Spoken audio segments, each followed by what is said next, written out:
Welcome back to the Mandalika International Street Circuit for the final race of the 2022 Idemitsu Asia Talent Cup. Season 9 has taken us to 5 different countries, 10 races completed, and our 2 title rivals are still neck and neck. Give himself a real chance of claiming the ATC crown, as to see who'd come out on top between Ezawa, Carter and Dinesh. Yeah, race victory in race 1 yesterday, his second win of the season after success in race 2 of the Thai Grand Prix at Buriram, and Carter Thompson, the race 1 winner at the Malaysian Grand Prix, very much the man who held, as I said, second position throughout that race. So they, again, as far as the race victories concerned, are the men to watch. VEDA Pratama then starts from pole position. Pratama, our race 1 winner, and by a dominant margin as well. He was never troubled, took advantage of the scrapping behind him for second and third positions to escape away. Asia Talent Cup for 2022, the 9th season, the 8th time to escape away, just as he did 24 hours ago. His second victory of the 6 points ahead of this 11th and final race of the 20. Race 2 of the final round of the Idemitsu Asia Talent Cup gets underway. We watch to see who will claim the whole shot. It's VEDA Pratama, the race 1 winner and pole sitter, who is the first away. Carter Thompson into second position, as there were on the grid. Hakim Dinesh going very aggressively into turn 1 and almost clips the back tyre of Carter Thompson. So no hanging around for Hakim Dinesh, and neither is there any hanging around for Shinya Ezawa, his championship rival, who is straight through and against Fetasan, who's been dropped down to 6th place. Yeah, and a good start as well from Nicholas up into the top 5 as well from the third row of the grid on the number 12 machine. As it is Pratama at the front of the field, he's going to be on behind him.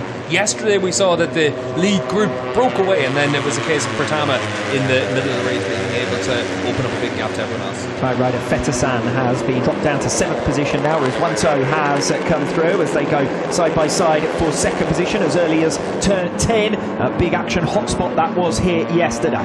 Yeah, just seeing a black flag is being given now for the number 8, that's for Putra. He didn't manage to get to the starting grid in time, so he'll be black flagged and have to come back in. Tama makes the lunge back to the inside on Hakim Dinesh, who had initially led there at one stage on lap number 1. Ezawa's in the mix as well. This is where it gets tight, much tighter than it was in the early stages here yesterday, to be perfectly honest. 5 or 6 riders very much in that lead group and scrapping over the podium places early on, and they're queuing up, and there's contact already by the time. To have all those bikes much wider on the run down towards turn 16. 3 abreast coming off turn 16. It was Dinesh who was stuck up on the outside line, so Dinesh has got to get his head down now because he has been cost positions mainly. Start of lap number 2 then. It's Shinya Ezawa trying to go around the outside of his way through. Ezawa was pushed off line there going in towards turn 1, and that's dropped him back down the order. Rizwanto moving up into 3rd position. Yeah, it looks like he's down trying to manage this race as much as possible. Points all the way down to 15th, but it's all about trying to get the big points if you're Ezawa on the number 21 machine trying to get down the inside. Yeah, so let's focus on how this group season, and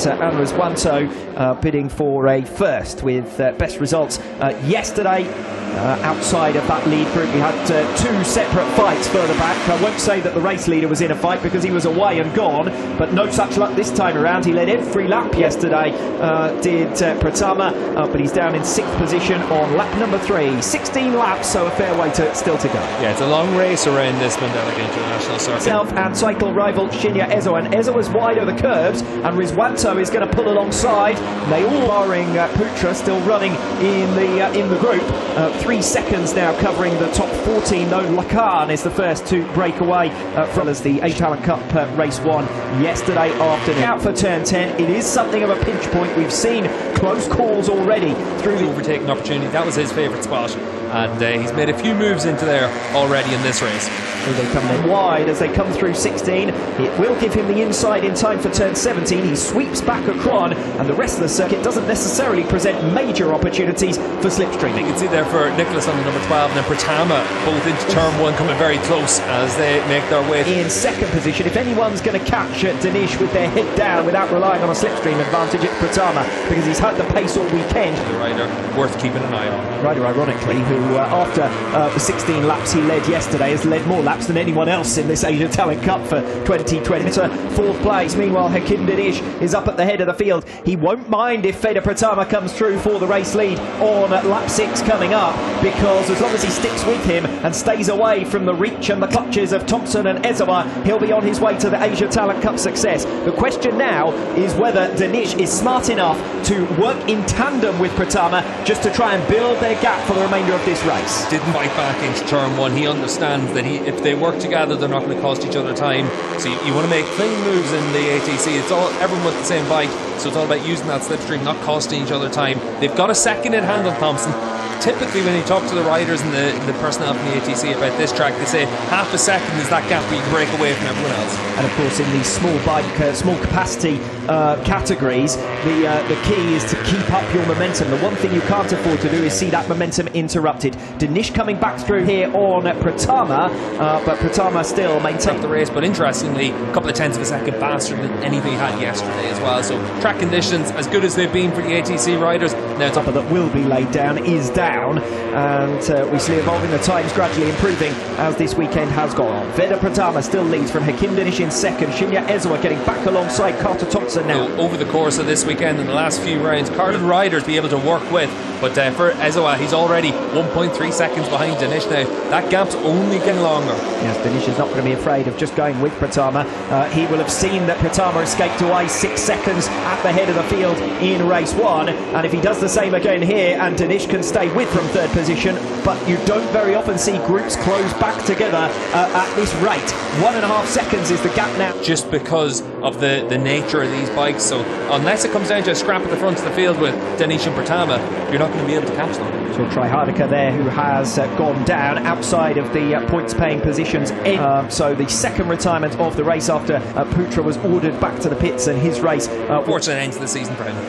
In now to lap number 8, less than a tenth of a second between Pratama and Dinish. The gap down to less than a second now, though, to Shinya Ezawa. New personal best lap for Ezawa, as he still continues to scrap with Carter Thompson, with every fibre of his body here to close down the top 2. Battling like that. Trying to have clear track in front of him to get his head down and close down VEDA Pratama and Hakim Dinish. But Dinish at the moment not only looks like the championship winner for this season, but a potential race winner, just biding his time, remaining behind Pratama. You can see that he's letting off and Ezawa trying to come through, and Thompson was all about making sure he can make that move. So good racecraft there from Hakim Dinish. It is still Ezawa and Thompson who hold third and fourth positions. So Nicholas afternoon, but increasingly looking likely as though these are the top 2 in this race, barring dramas of course. And Dinish from here may well just think, do you know what, second place and the championships. He's just at his personal best and stretched out another second over his championship rival. And Nicholas there on front. Good rate going on behind though as well. Yeah, it is a good battle going on that number 6 machine as well. So Thompson the whole way through this week. Plenty to work for further back as well between Gunmie as well as a position away overall. Yeah, Pratama's had such good form over the course of the second halfway through this season. He's certainly one to keep an eye on all the way through the next week. Earlier on in the season, when of course he crashed out. Difference right now between them in the championship standings, but you have to say that for the ATC, it's all about making sure that the moments when you can make people step up and take notice of you, that you take advantage of it. Pratama's done that all the way through this season. Lap 9 is a big one in the context of the championship. Hakim Dinish with a new fastest lap of the race, a 1 minute on 1 lap alone. And unless there are problems now, or unless these two really begin to hold one another up, Shinya Ezawa is seeing the Asia Talent Cup evaporate away with the 7 and the 13 at the head of the field. Yeah, they're not going to be able to hold themselves up that much. It's going to be a case of if there's an instant between them, as it is for Hakim Dinish. He's not willing to make that move right now. He's just the fight is with Dinish, who's now 4.2 seconds up the road. Well, the problem for Ezawa on the number 21 machine is that any time he's got to the front of this group, it's been the likes of Mikolas on the number 12 machine. The podium battle. Yeah, once again, as we've seen so many times in the past in the ATC, whenever you're battling, you're costing each other time. It's 9/10 of a second they lost the race leaders last time around, so 6 seconds in hand for Hakim Dinish. He just needs to cruise the final quarter of this race, and you need to latch onto the back of Pratama and try and win the championship with a race victory. But when you look further back, third position down, a tenth of a second, a tenth of a second, a tenth of a second, a tenth of a second. The gap between each of the riders from third place is down to 8th. Then it's Wakamatsu and Gunmie. So still those places at very least can easily change. 2 seconds from 3rd to 13th. It was just a few short laps ago. As far as the championship is concerned, well, Shinya Ezawa in 4th position, Hakim Danish in 2nd. So it would be a more flattering lead than certainly it's looked since the Race 1 retired. The championship all the way since March has Hakim Danish. Despite that retirement from Race 1 in Sepang, he extended his... And that's why he's going to be a rider worth keeping an eye on for the next few years. Obviously, the minimum age limits have been rising in recent years for the classes of bikes, so he's going to be on Talent Cup bikes for the next while, but certainly you wouldn't be too surprised to see him racing in Europe as well next season. Rather look for the moment at least as though he's settling in for 2nd in the championship. Yeah, half a second behind, but 9 seconds in hand for his championship rival, so it's certainly no reason to be 2 laps to go when they come across the line. That's what you got to do, you're for a podium in the ATC. Well, that's it. The reality is for most of those riders, they don't really care about the championship standings. They don't care who's champion of the Asia Talent Cup. They're just thinking about whether they can get 3rd position this afternoon. For a lap now to go. Watch for the number 19 at Haffey as well, because he's been the rider that's slowly and surely picked off one after the other to get himself up into 6th position, and it looks like he's maybe picked up another spot as well there from the time. Far too much in hand for Ezawa to even dream of making it up. It's over 10 seconds, that gap to 3rd position. Pratama, your race leader.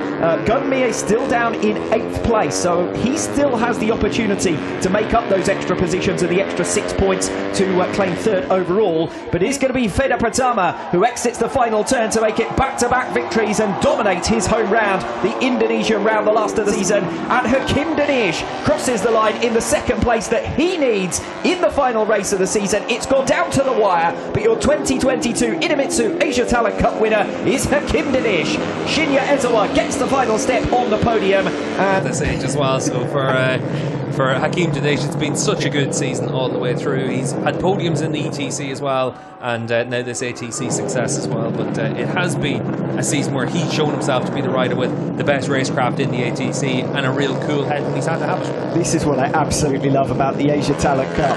Out here, they're as passionate about this category as they are about any other in the world, and they were more enthusiastic about getting a photo with their home hero and race rider back to the paddock and milking it somewhat, as is his right after claiming the Asia Talent Cup here this afternoon. Penultimate rider back is VEDA Pratama, your race winner, and a popular race winner, as I've said at that. Yeah, it certainly is, and here in front of a home crowd, it's a good cheer for Hakim in the background as well, so that's good to see here in the paddock as well, and good atmosphere to close out the ATC season. Fair few signatures on that. You can get nice and close to the action, and that just goes to show you how many evenly matched riders there are just behind that lead trio who have been a cut above the rest in 2022. Yeah, and saw in the closing statement. Yes, and a good ride for Raycat Fadilla as well, between Ezawa and Haffey for Fadilla. Been a tough end to the season for Gunmie last year here in Indonesia. He was one of the riders to keep an eye on, so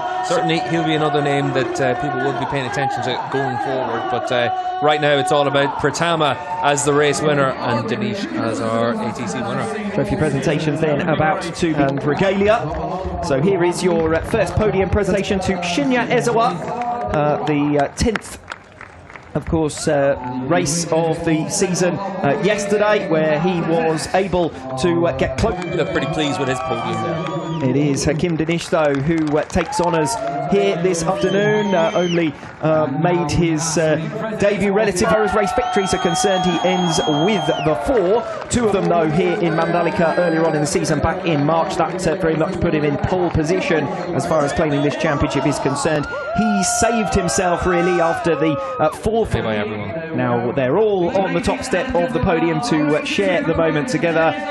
VEDA Pratama, your race winner, Hakim Danish and Shinya Ezawa, 2nd and 3rd in race 2 this afternoon, but 1st and 2nd in the... Pembalap muda Indonesia yang sedang bersinar terang, VEDA EGA Pratama, telah membuat keputusan yang mengejutkan dunia balap motor. Pembalap binaan Astra Honda Racing Team, AHRT, berusia 16 tahun ini dilaporkan menolak tawaran emas dari pabrikan Eropa, KTM, untuk langsung loncat ke ajang Moto3. Langkah ini, yang dikonfirmasi oleh berbagai pihak termasuk komentator Taufik Hidayat, Wak Taufik, telah memicu perdebatan sengit, apakah VEDA melewatkan peluang sekali seumur hidup, Ataukah ini adalah strategi karir jangka panjang yang brilian? KTM terpikat, Honda mengikat. Ketertarikan KTM bukanlah isapan jempol. Pabrikan Austria itu terkenal sebagai pabrik pembalap top dunia. Mereka terkesima oleh penampilan fenomenal VEDA di ajang Red Bull MotoGP Rookies Cup, RBRC, 2025, di mana semua peserta menunggangi motor KTM yang identik. Bayangkan, VEDA EGA Pratama sukses menjadi runner-up di belakang andalan KTM, Brian Uriarte, meskipun ia harus absen di 2 seri balapan dan naik meja operasi karena cedera. Kemampuan adaptasi dan kecepatan alami VEDA pada motor Eropa telah terbukti. Kabar santer menyebut KTM bahkan ingin menduetkannya dengan Uriarte di tim Moto3 mereka. Sebuah jalan pintas menuju panggung Grand Prix. Jawabannya hanya satu, kesetiaan pada Astra Honda. Alasan dibalik penolakan monumental ini terjawab dalam wawancara eksklusif VEDA dengan Iwan Banaran. Jawaban VEDA sangat lugas dan menyentuh inti hubungan pembalap dengan tim pengasuhnya. Pastinya, berterima kasihlah kepada Astra Honda yang mensupport dan membiayai selama saya balap dari Asia Talent Cup sampai saat ini. Astra yang mensupport semuanya, ujar VEDA. Keputusan ini bukan hanya tentang dana atau fasilitas semata. VEDA mengungkapkan bahwa sejak di Astra Honda Racing School, ia telah dibekali banyak hal fundamental, mulai dari bahasa Inggris, aturan balap, hingga etika profesionalisme. Bagi VEDA, meninggalkan AHRT demi KTM saat ini terasa seperti kacang lupa kulitnya.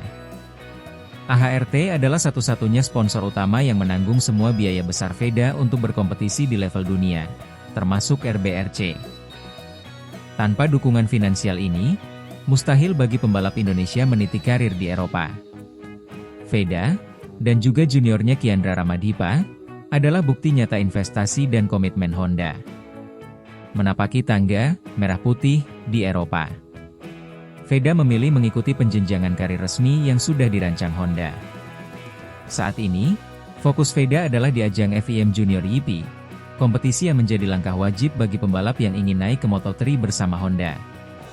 Honda memiliki jalur yang jelas, dan VEDA ingin menuntaskan prosesnya di sana.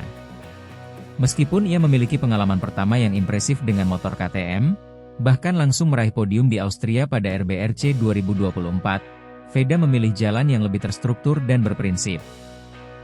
Keputusan VEDA EGA Pratama bukan hanya tentang masa depannya, tetapi juga tentang nilai kesetiaan dalam olahraga profesional. Ia memilih untuk menghormati proses dan dukungan yang telah ia terima, alih-alih mengambil jalan pintas tercepat. Apakah pilihan ini akan memperlambat jalannya ke Grand Prix? Mungkin.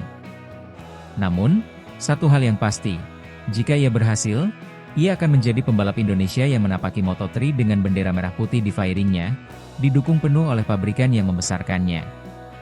Dan itu, jauh lebih berharga daripada kecepatan semata. Saat ini, VEDA tetap fokus pada 2 seri terakhir FIM Junior GP di bulan November 2025. Dunia balap akan terus menanti aksi anak emas Indonesia ini.